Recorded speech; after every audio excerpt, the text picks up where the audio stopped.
Daylight Time. At 6:44 p.m. Eastern Daylight Time, a severe thunderstorm capable of producing a tornado was located near Dade City, moving northeast at 15 miles an hour. Hazard, tornado.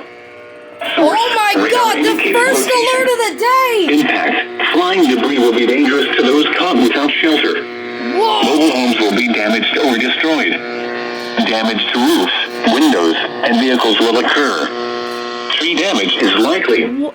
This tornadic thunderstorm will remain over mainly rural areas of southeastern Sumter, northeastern Pasco, and east central Hernando counties, including the following locations: Tarrytown and Webster.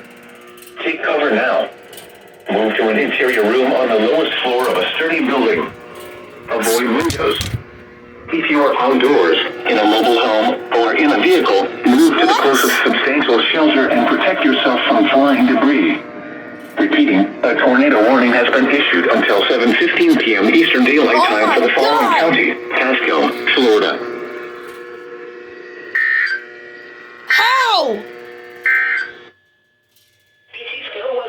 Radio KHB 32, Serviente Tampa Bay Area, una frecuencia 162.55 MHz. What? The current time is 6:46 What? p.m. Eastern Daylight Time.